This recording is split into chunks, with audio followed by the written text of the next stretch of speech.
আসসালামু আলাইকুম। সাদিকা সারা কুকিং থেকে আপনাদের সবাইকে স্বাগতম। আমি আবারও হাজির হয়ে গেলাম আপনাদের সামনে নতুন একটি রেসিপি নিয়ে। আজকের রেসিপি খেসারির শাক ভাজি। এই খেসারির শাকটা আমি কিভাবে ভাজি করব সেটা আপনাদের সঙ্গে শেয়ার করব। আমাদের ইচ্ছা করলেও বা আমাদের খেতে মন চাইলেও এই শাকটা আমরা সবসময় খেতে পাই না। কারণ এটা শুধু এই শীতকালে এই শাকটা শুধু পাওয়া যায়। এই খেসারি শাকগুলো আমার গ্রামের বাড়ি থেকে নিয়ে আসা হয়েছে।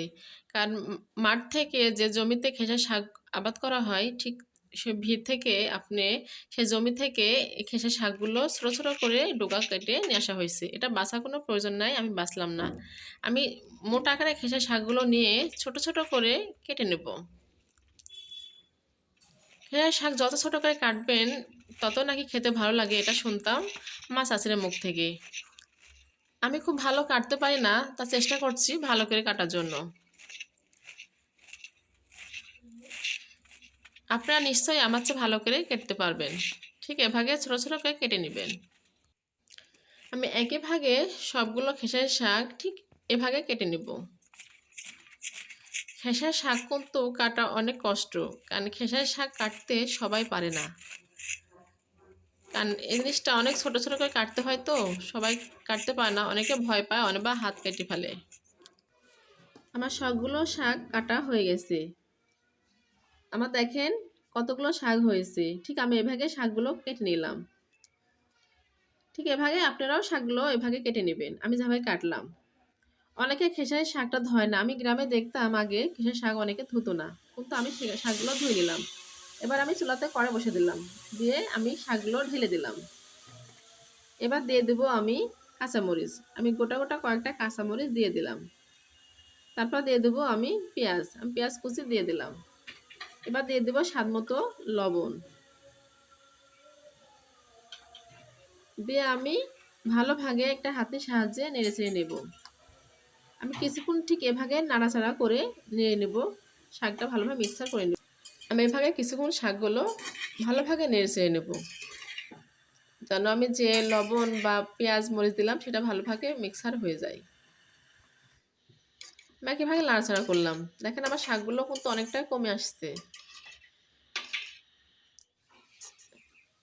আমার শাকগুলো প্রায় হয়ে আসছে, সিদ্ধ হয়ে গেছে। এবার আমি শাকগুলো আরেকটা পাত্রে ঢেলে নেব। আমি এবার শাকগুলো ঢেলে নিচ্ছি। ঠিক এভাবে আমি সবগুলো শাক ভালোভাবে ঢেলে নেব।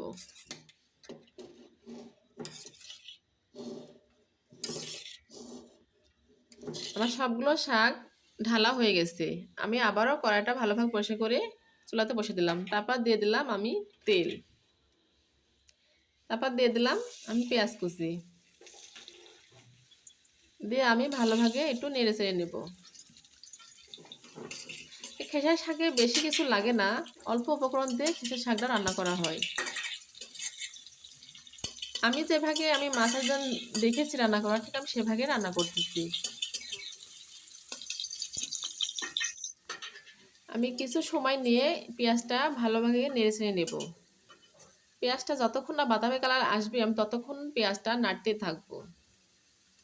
আমি নাড়বো কিছুক্ষণ পর পর, এজন্য যেন পেঁয়াজটা পুড়ে না যায়, সব পেঁয়াজগুলো যেন একই রকম ভাজা হয়।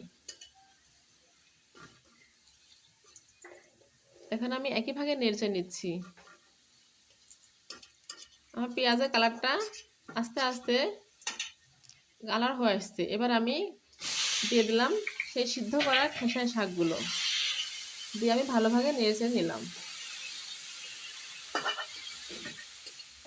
একইভাবে আপনারা ভালোভাবে নেড়ে চেড়ে নেবেন, যেন শাকটা লেগে না যায় বা পুড়ে না যায়।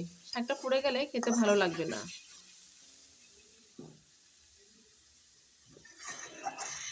আমার শাকটা প্রায় দেখেন হয়ে আসছে। আমার শাকটা সম্পূর্ণ না হওয়া পর্যন্ত আমি এইভাবে নাড়তে থাকবো। আমার শাকটা হয়ে গেছে। এবার আমি শাকটা একটা পাত্রে আমি ঢেলে নিলাম। আমি যেখানে পরিবেশন করব যে থালাতে, সেই থালাতে আমি শাকগুলো উঠাই নিলাম। একইভাবে সবগুলো শাক আমি উঠাই নিলাম। দেখেন আমার পরিবেশন করা হয়ে গেছে। আমি কাঁচামরিচ দিয়ে শাকটা রান্না করছি, আমি কাঁচামরিচ দিয়ে সেজন্য রসুন করলাম। আপনারা চাইলে শুকনো মরিচটা দিতে পারেন। তাহলে বন্ধুরা আমার এই খেসারি শাকের রেসিপি যদি আপনাদের ভালো লাগে তাহলে বেশি, বেশি করে লাইক, কমেন্ট, শেয়ার এবং সাবস্ক্রাইব করবেন। সবাইকে ধন্যবাদ। আল্লাহ হাফেজ।